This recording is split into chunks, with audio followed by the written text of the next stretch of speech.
दज्जाल के कत्ल के बाद लोग अमन के साथ जिंदगी गुजारेंगे। इसी दौरान अल्लाह हजरत ईसा अलैहिस्सलाम को हुक्म देगा कि तमाम मोमिनों को माउंट सीना यानी कोहे तूर पर ले जाएं, वही जगह जहां हजरत मूसा अलैहिस्सलाम अल्लाह से बात किया करते थे, क्योंकि अब कुछ ऐसे वहशी लोगों को छोड़ दिया जाएगा कि कोई कौम उनसे लड़ नहीं सकेगी। तो हजरत ईसा अलैहिस्सलाम तमाम मुसलमानों को माउंट सीना के किले में ले जाएंगे और वही रहेंगे। फिर याजूज माजूज को छोड़ दिया जाएगा। याजूज माजूज इतनी बड़ी तादाद में जाहिर होंगे कि जब इनका पहला गिरोह दरियाए तिब्र के किनारे से गुजरेगा तो इसका पानी पीकर इसे खुशक कर देगा, और जब दूसरा गिरोह वहां पहुंचेगा तो सोचेगा कि वहां कभी पानी था ही नहीं।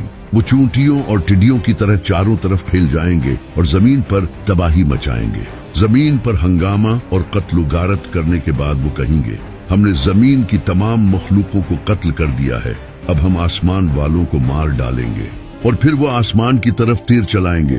कुदरत के तरीके अजीब हैं, उनके तीर खून आलूद होकर वापस आएंगे। एक तरफ वो अपने शैतानी कामों में मसरूफ होंगे और दूसरी तरफ हजरत ईसा अलैहिस्सलाम अपने साथियों के साथ माउंट सीना के किले में ठहरे होंगे, जहां उन्हें इस कदर शदीद भूख का सामना करना पड़ेगा कि एक इंसान के सर गाय की कीमत 100 सोने के सिक्कों से कहीं ज्यादा होगी। इस नाजुक मोड़ पर हजरत ईसा अलैहिस्सलाम अपने साथियों के साथ अल्लाह से दुआ करेंगे। अल्लाह इनकी दुआ कबूल करेगा और याजूज माजूज की गर्दनों में एक किस्म के जरासीम पैदा करेगा, जिससे वो एक ही रात में मर जाएंगे।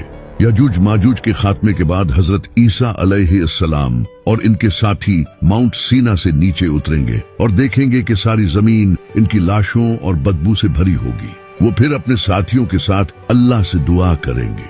अल्लाह एक तेज हवा भेजेगा और एक किस्म के परिंदे आएंगे और लाशों को उस जगह ले जाएंगे जहां अल्लाह उन्हें ले जाने का हुक्म देगा। इनके तीर और कमान इतनी तादाद में होंगे कि मुसलमान इनको 7 साल तक आग की लकड़ी के तौर पर यूज करेंगे। इसके बाद बारिश होगी जो जमीन को बराबर कर देगी। अब अल्लाह जमीन को फल पैदा करने का और आसमान को अपनी नीमतें बरसाने का हुक्म देगा। अल्लाह की इतनी रहमत होगी कि एक अनार को लोगों का एक गिरोह अच्छे से खा सकेगा, और गाय का दूध एक कबीले के लिए काफी होगा और बकरी का दूध एक खानदान के लिए काफी होगा। हजरत ईसा अलैहिस्सलाम 40 साल तक मुसलमानों की इमामत करेंगे और दुनिया में इंसाफ से हुकूमत करेंगे। इन 40 सालों में दज्जाल के कत्ल के 7 साल भी शामिल हैं। हजरत ईसा अलैहिस्सलाम शादी करेंगे और इनके बच्चे भी होंगे। वो नबी सल्लल्लाहु अलैहि वसल्लम की कब्र मुबारक पर सलाम कहेंगे और नबी सल्लल्लाहु अलैहि वसल्लम इसका जवाब देंगे। वो उम्रा या हज करने के लिए मदीना के करीब रूहा नाम की एक जगह के रास्ते मक्का जाएंगे। इन तमाम वाक़यात के होने के बाद वो वफात पा जाएंगे। मुसलमान इनको रोजा सल्लल्लाहु अलैहि वसल्लम के पहलू में दफन करेंगे। हजरत ईसा अलैहिस्सलाम की वफात के बाद यमन का रहने वाला कबीला कहतान से जहजा नाम का इंसान खलीफा बनेगा। इसके बाद कुछ और बादशाह होंगे जिनके दौर में कुफ्र फैलेगा।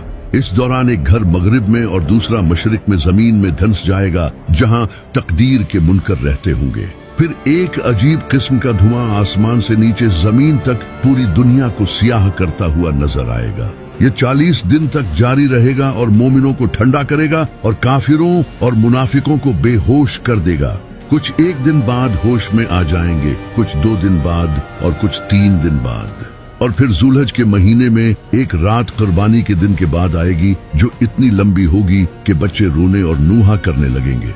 मुसाफिर थक जाएंगे और मवेशी चरने के लिए बहुत बेचैन होंगे।